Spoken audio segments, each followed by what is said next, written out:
Welcome back to Sports Talk with Dad. As always, my name is Kyle, and I cannot call this Sports Talk with Dad without the man sitting next to me, a man who just can't help himself, and I am so happy that that is the truth. My dad, too. I can't help myself. You, sir, come with lots and lots of pretty toys all the time around golf season. I am so excited. I've got a very bad habit of sleep shopping. Yes. And when I see something good that's really cheaper than it should be, I have to do it. Yeah, don't lose that. Because this is a very, very, very nice ping set of golf clubs with stiff shafts that I'm really, really excited to go and hit. I didn't say they were going to be for you to try or to play with. I just have a feeling you're going to kidnap them.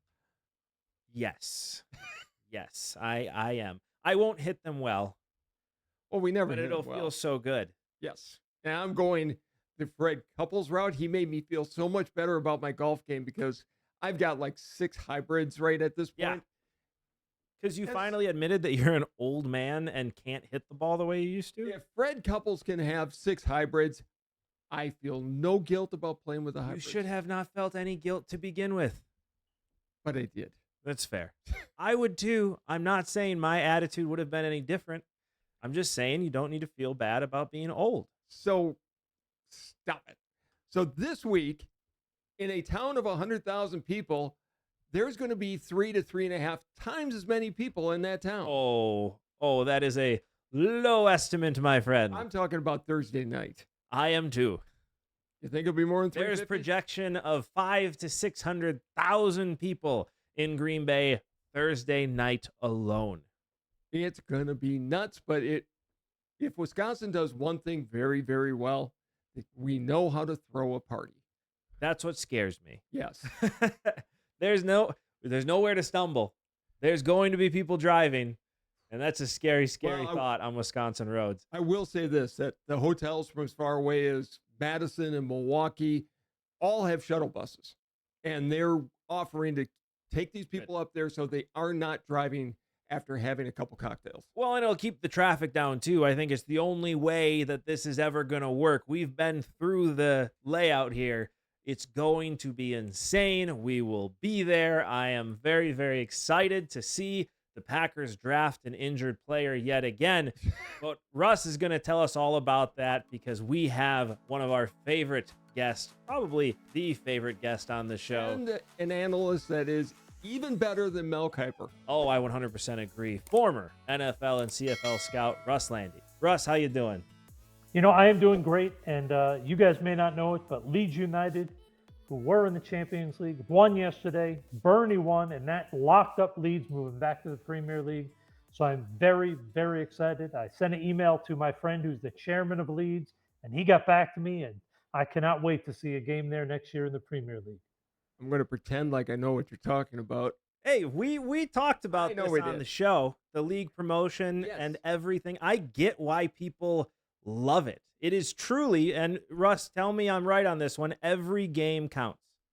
It really does. I mean, the difference between being in the Premier League and Champions League is about 200 to 250 million in revenue a year. Damn. So those last games, if you're hanging in the 17th place in the Premier League and you want to avoid getting bumped into one of the bottom 3, it matters. Winning, ties, whatever it is, to stay above the 3 spots that get demoted. So it's yeah, exciting. It really is big over there, and man, they are passionate fans in the Premier League. Maybe they need to bring that to Major League Baseball. Oh, I would think it would be great for Major League Baseball. There's a lot of things that would be great for Major League Baseball. What is not great for Major League Baseball is what is happening right now. Having a commissioner say, well, so what? Oakland moved. You still have San Francisco. Yeah. Yeah, it's Mr. Manfred. I'm glad. Let's talk football. Let's talk football. You are here to talk the draft. A lot of questions coming in. Let's start with the number 1 overall pick here in the Tennessee Titans. I don't get Cam Ward. I don't get the hype. This is a kid who's been in college for a very long time. The reason he didn't come out last year was because he was a projected 3rd, 4th round pick. Why now is all of a sudden he the guaranteed 1st overall pick? Well, and I will say, remember, when they say he was a projected third round pick, not a lot of work is done on guys who are saying, hey, should I come or shouldn't? One NFL scout or maybe a second may look at them, but they're not going to grind 6, 7 games on them. When I looked at Ward this year, and given I only did 5 games, so I can't say I've looked at his whole season, but there are certain physical traits that jump off the film. He has very, very in terms of his upper body mechanics, very good upper body mechanics. The ball comes out lightning fast. He can make touch throws. He can make rip hard, whatever you want to call them, throws with mustard on them. He can do them all accurately.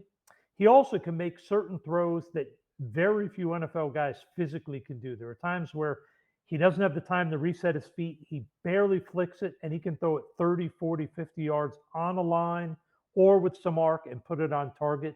Um, just off the film, he jumps out as a physical specimen. I've not had the chance to interview him, so I can't speak to my personal feelings as to what he is or is not mentally or intangibles. I've heard very good things from different people around the league. And if the intangibles match up with the physical skills, there's a lot to like about where this kid could end up 2, 3 years down the road as he gets some development in the NFL because he can do things physically that a lot of NFL quarterbacks cannot. Is he going to be like most NFL quarterbacks coming into the league? He's going to have to get used to the speed of the game, or do you think he's going to be able to translate faster? No, I mean, I think he has a little bit of the benefit in that he's an older kid who's seen a lot. He's started at different schools, so he's seen a lot of different things at different schools and different systems. So he'll probably be a little bit more ready. But as I try to tell everybody when they talk about is he ready, is he not?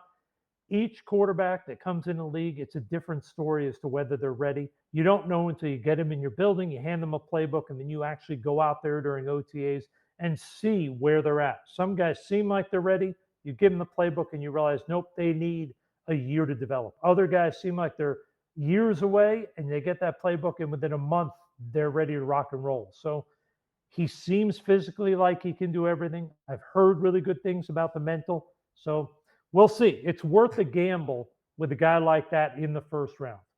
With the number one overall pick, though, for a Titans franchise that is so far from being any type of contender, is this really the right pick for them?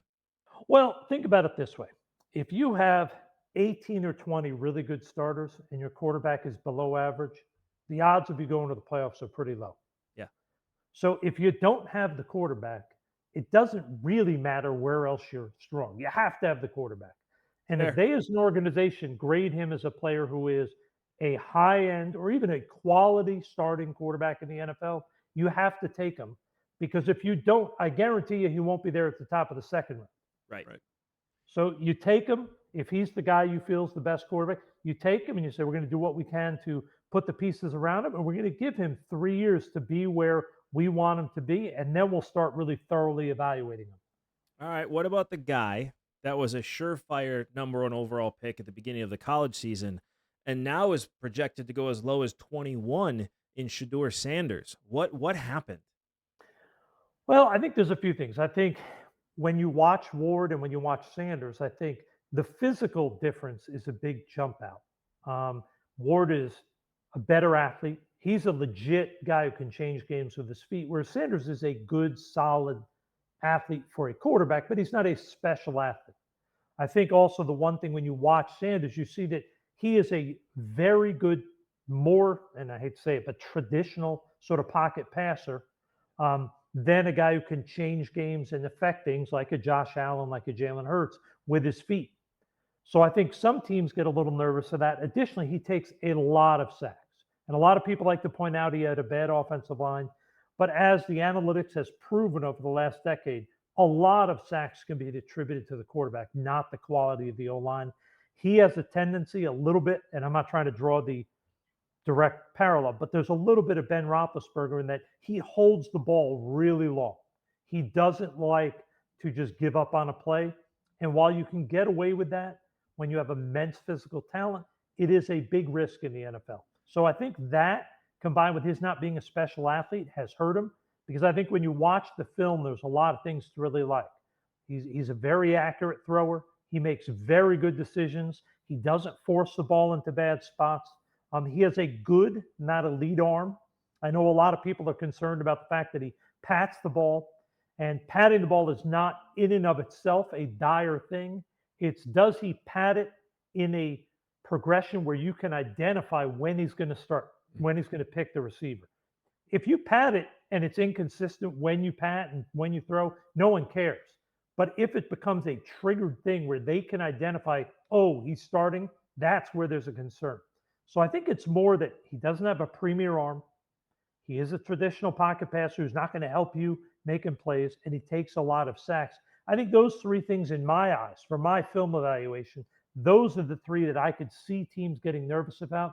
But I will tell you, from watching the film, if I run a traditional offense where we're going to throw a lot of balls over the middle, where we want a good decision maker, a smart quarterback, I feel very comfortable taking this kid very high in the first round. I think this kid has a lot of tools, but he is going to be a guy who takes sacks. That's just one of the things you're going to have to get used to.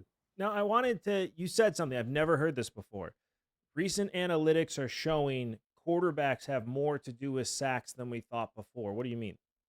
Well, a lot of times, if you watch quarterbacks, and this is where Brady and Manning were so great, not only is it the movement within the pocket, but it's understanding, hey, here's where the pressure is coming from, or here's what I read pre-snap defensively. I know I have to get the ball out quickly. So if I don't see what I see in my first quick read and my alternate read, I just got to throw it away or start trying to run. Quarterbacks impact the sacks. Now, I'm not saying, hey, trust me, there are times where bad offensive lines and guys get whipped. But if you look at the data and you look at the way the quarterback position is played, quarterbacks run into sacks.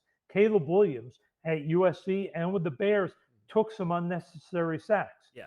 And one of the things that Johnny Manziel did, and I'm not trying to say character, just Johnny Manziel as a player, Caleb as a player, and Shador, they all have a tendency at times to turn their back on the defense when they're trying to escape the pocket out the back. And when you do that, that's really dangerous. So is it breakable as a habit? For sure. But guys who take a lot of sacks, that doesn't generally change a lot at the next level.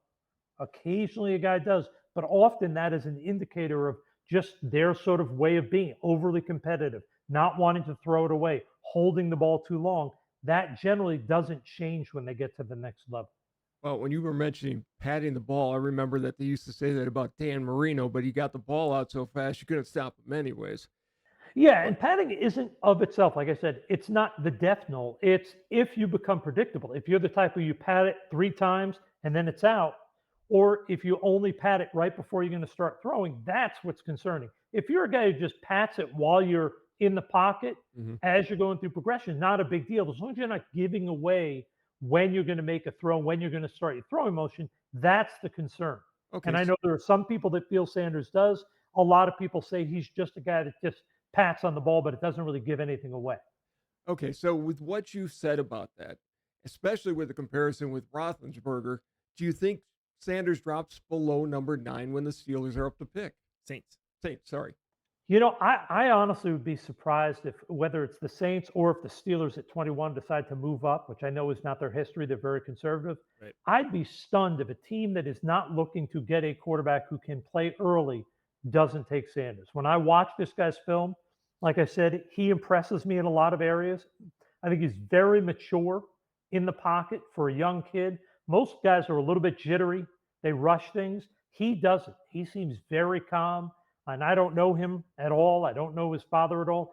But it seems like this kid's been getting very good coaching from a young age as to how to play the position because he seems extremely smart in his movement, in his going through progressions, and his making decisions. So, yeah, I wouldn't be nervous taking him at 9. I honestly wouldn't be nervous taking him in the top 2 or 3 if I needed a quarterback. I really like this kid. So, how much is, sorry, I have to Go ask ahead. this because, and I'm pretty sure this question you're about to ask. How much is Dion affecting Shador Sanders' draft stock? Yeah, I don't think he is. And I think part of what's tough to sort of separate is there's the public perception of what people think of Dion. Behind the scenes, he's known as a great guy.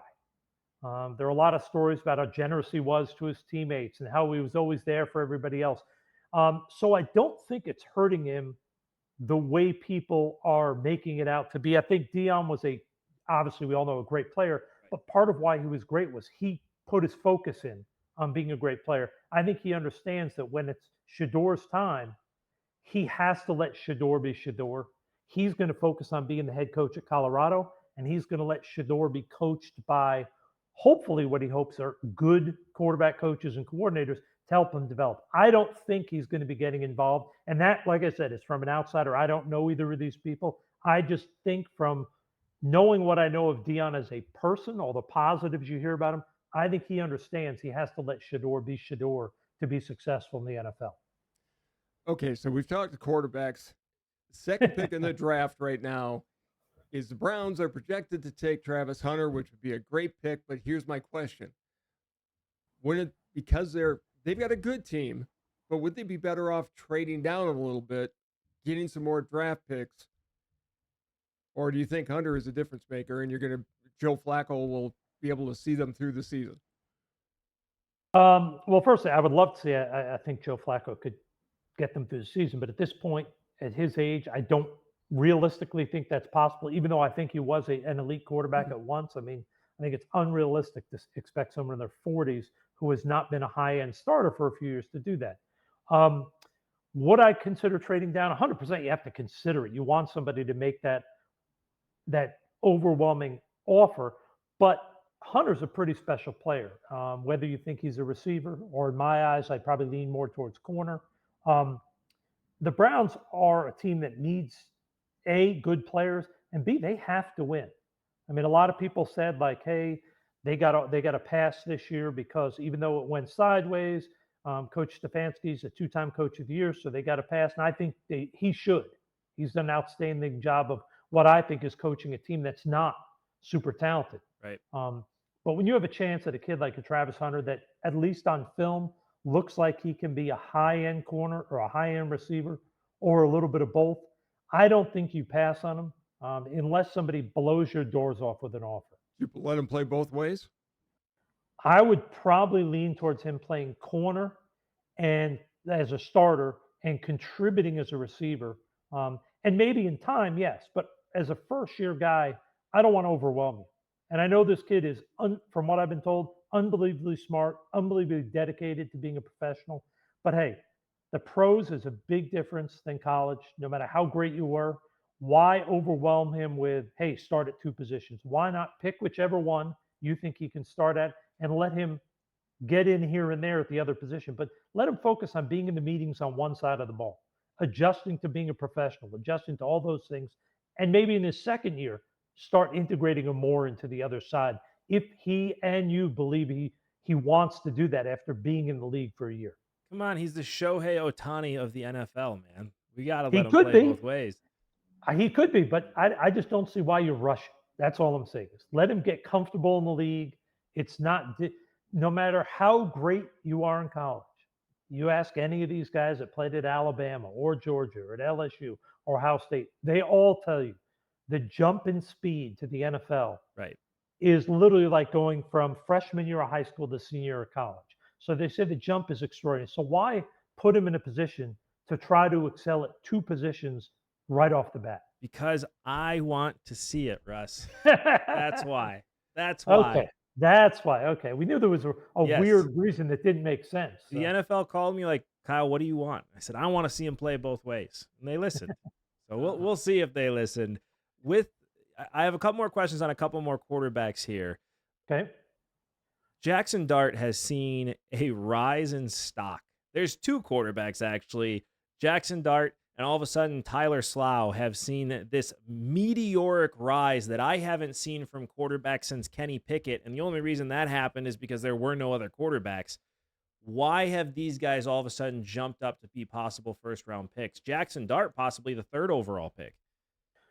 Well, I'll say to the person, like I said before, if you don't have a quarterback, they always go higher. And just think about it. If you're at 8 or if you're at 10 and you love him, he's probably not going to be there at 8 or 10 in the second round. Right. So your decision is, do we take him a little early or do we hope he's there in the second? And most people, and I'm saying all, but most successful people in the NFL believe you're better off to make your own mistake than to regret missing out on the player you wanted. And this is not to knock him. Howie Roseman, you can look it up. he talks about how they waited on Russell Wilson. They thought they'd get him in the third. He went before them, and they regretted it because they didn't want to take him in the second because of the concerns that everybody had about the height. So they Mhm. waited. And Howie's as good as they get. He's obviously Yeah. put together dynamic teams. But that's an example. Most people believe go make your mistake because if you're right, it doesn't matter where you took him. Right. If Jackson Dart turns into a stud, doesn't matter if you took him at 8, 10, 3, 26. If you're right, you don't care. So he's an athletic kid. He has a live arm. And if you put together what he's done best, say the 2 or 3 plays every game where he looks like a star, you can legitimately say, okay, there's the talent to be a starter there. Now, has he done enough consistency wise to make you feel comfortable with that? To me, I haven't studied all of his games, but I've watched games. I don't know if I'd feel comfortable with the consistency, but like I said, if you're a good quarterback and a player that teams are considering in that first or second round, there's a good chance you're going in the first round because they're just too hard to find, and you never want to pass on them and hope. Yeah. Now Tyler Slough is one that has shocked me because this has Brandon Whedon written all over it, in my opinion. 26-year-old, yeah, he looks great, but he's going up against kids that are 19 and 20. I mean, there's got to be an advantage there. Why is a 26-year-old all of a sudden possibly a first round pick? Well, first, let's remember Bo Nix a year ago, older kid, was able to step in. Mhm. Maturity helps, so that's a big part of it. I will tell you, I got a call about a year ago, or not a call, I think it might have been a text from an NFL scout saying, you need to look at this kid for the CFL. And he said, this kid's an uber talented quarterback. He said, he's a starting quarterback in the NFL, but he said, up until this year, this was a year ago, he Yeah. said, and if I remember correctly, I don't have the exact word, but he said something along the lines of all but 1 year in college have ended with a season-ending injury. Right. And Russ, he said, I'm not a doctor, I don't know, but he said he may be a failed physical guy for the league. He said, so you need to look at it. So I watched 4 games on him, and it was clear if he came in CFL, the CFL would be dancing a jig because this kid is an NFL starting quarterback. He's Really? immensely talented. Now, whether I would have said he was a first rounder a year ago, I can't say that. Yeah. But watching the film, he was clearly a guy that could start in the NFL. He's got a live arm, got a good release. He's athletic as all get out. He's calm. I mean, does a lot of things you want. Now, the medical side, he's had a lot of injuries. So you always have to be a little concerned about guys that have had season ending injuries numerous times. But yeah, his film was really impressive a year ago. I didn't watch him this year. But when I saw him a year ago, he jumped out as a guy that, I mean, he would have killed it in the CFL because he's an NFL quarterback playing with CFL players. How much stock do you take in when you were sitting in draft rooms? How much stock did you guys take in injured players? Because the Packers are famous for taking first round picks that were hurt in college. What did you kind of see in your time in the NFL? Well, one of the things I learned pretty quickly is your job as a scout is to scout the player, give him a grade as a player. Do not allow the medical to affect your grade of him as a player. Hmm. Get the medical information. And as one of the bosses I had years ago used to say, he said, when we get into medical, he goes, that's above your pay grade. He said, that's where we're bringing the smart people. And that's why, and a perfect example is if you look at whether it's a Todd Gurley or there are other players who come into the draft after suffering a blown out knee and a torn ACL. Todd went in the first round. Other guys go undrafted. Yeah. And that's part of that is when the medical team reviews the knee and they see the MRIs and they see the surgery and where it's at, they can determine, hey, is this guy going to be healthy? Is this guy not? And one of the terms you hear in the NFL that the trainers or the medical people will say is this is a 1 contract player or a 2 contract player. Huh. Nobody that's only a 1 contract guy goes in the first round because if the medical team feels this guy's body is going to die after within a contract Yeah. and he's not going to get a second contract, you don't take him in the first. But if your medical people say it's not, we don't think this is a catastrophic thing, then a lot of time you end up keeping them high. So it really comes down to you can, as a scout, make those decisions. You trust your medical people. Your medical people talk with the head coach and GM and say, where's our risk tolerance? What are we willing to roll the dice? Obviously, the more gifted the player, the more risk tolerance there's going to be. But there are times, and there was a kid a number of years ago, came out of University of Wisconsin, actually, was a first round pick, and he failed a number of physicals because they felt that the body structure of his hips and knees would not allow him to survive in the NFL. And he had been a healthy guy in college, Huh. went in the first round, and his career was over in 3 years because of hip and knee injuries. Wow. So you really have to trust these medical people. They're not always right, but that's what they study. Scouts don't study that. Coaches don't study that. You have to put your faith in the smart people and let them advise you as to, is this risk worth taking? Well, everything you said still does not explain the Justin Harrell pick that the Packers made in the first round, because I don't think he ever played a game. So obviously the medical staff was wrong in Green Bay. I know you got a question. No, that's fine. So I'm looking at the top 10 picks right here. You've got the Giants, the Patriots, Jaguars they've got a quarterback for another year, but I see the Raiders, the Saints, and the Giants. I mean, they've got two veterans on the team. Do you see these two going in the top 10, possibly just going out to grab somebody? Or what do you think these teams are going to do? Or they're going to try to trade down? I mean, if it's me, if I'm sitting there as the Raiders, and I know they have Geno, but Geno's 34. If Shador's there, or if New Orleans is sitting there, I mean, you're talking about two teams with an old quarterback who, although they've both been good, whether it's Geno or Carr, the opportunity to do what Green Bay has done numerous times, and what the Patriots did for a lot of years, which is to draft a quarterback that you have a future starting grade on, Yeah. and draft him where he's not going to be forced into the lineup. He's going to get an opportunity to learn. And whether it's a year or 2 years under Geno, or a year or two maybe under Carr, if Carr turns out to be healthy, to me, if I'm in that position and I'm comfortable, like if I'm the Raiders and I know I have Geno, we're probably going to be good quarterback for a year or two. You bring in Shador, that means in year 3 or 4, when Geno's 36 or 7, and he's probably ran the tread off his tires, you've got somebody. You're not then chasing a quarterback. So if I'm one of those teams, I'm 100% thinking about it. And also the Giants. I mean, you don't have a guy. I mean, everything is on the line for that organization this year. A lot of people around the league are stunned that the head coach and GM got another year there. If they don't have a quarterback that they can win with, they could all be out of work halfway through this season. So to me, passing on a guy like Shador, who may not be a star right away, but I think he can at least be solid and avoid mistakes and losses, to me, that seems like a much wiser choice. So could the Browns shock the NFL and take a quarterback at number 2? Could they? 100%, because they are definitely an analytics-based team.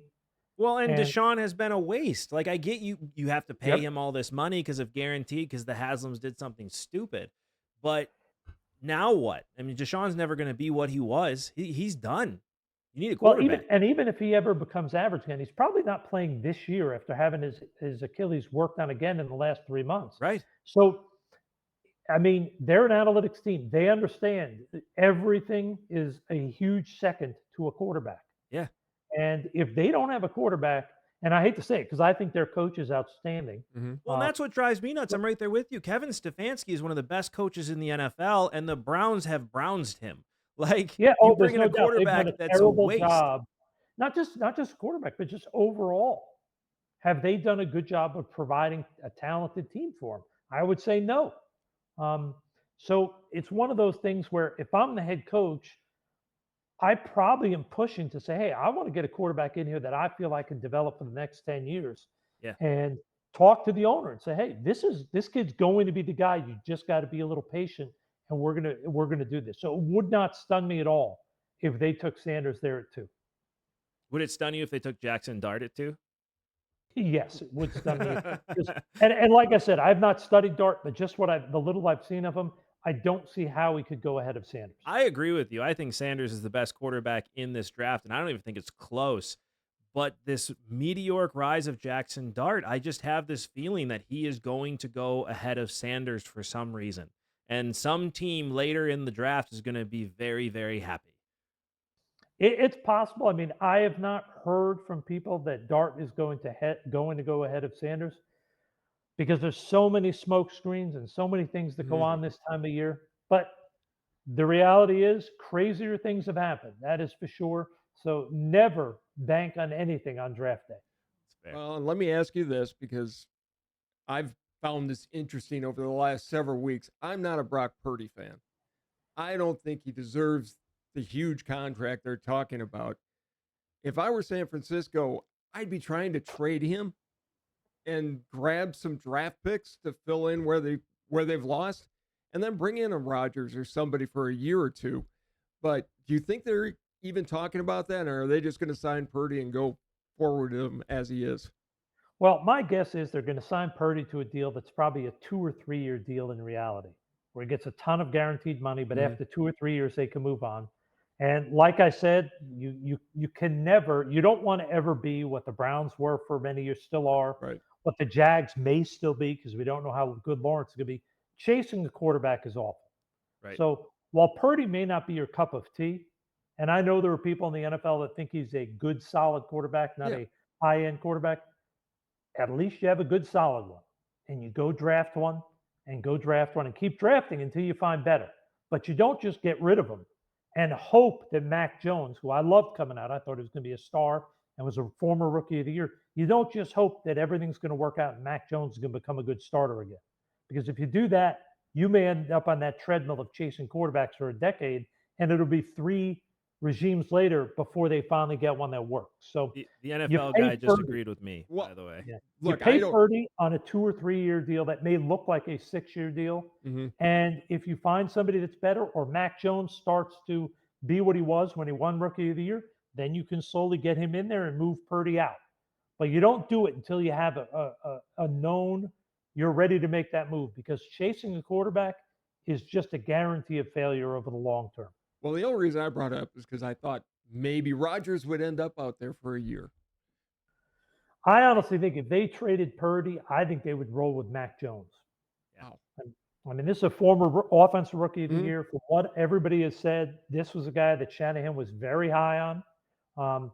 If that's the case, he may feel comfortable saying, "Hey, we have a guy that we feel can step in and be the guy in this offense, and we can trade Purdy." I don't think they're going to. I think that would be too risky. But it wouldn't shock me if Jones plays well in the preseason.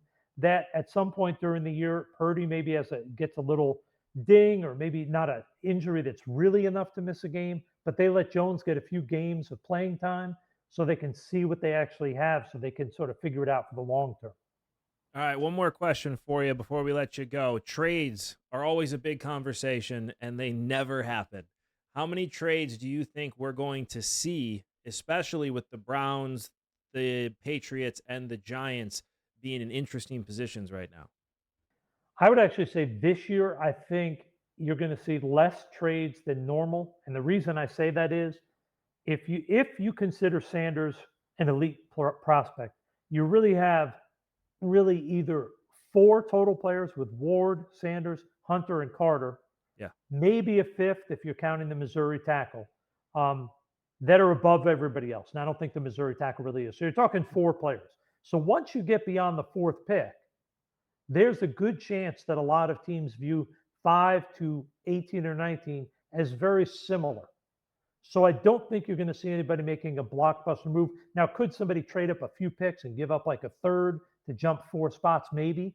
But I don't think you're going to see the big trades throughout the whole first round because I think after that first few picks, a lot of teams view a lot of the players on a similar level. Okay, well, you have to ask the obligatory, what the hell do you think the Packers are going to do? I mean, everybody that I've poked around, I haven't specifically said, hey, what's Green Bay going to do? But when I've talked to people, a lot of people tend to tell me they think it's going to be a corner. Not for sure, but that's the rumor sort of floating around is they'd like to get a corner.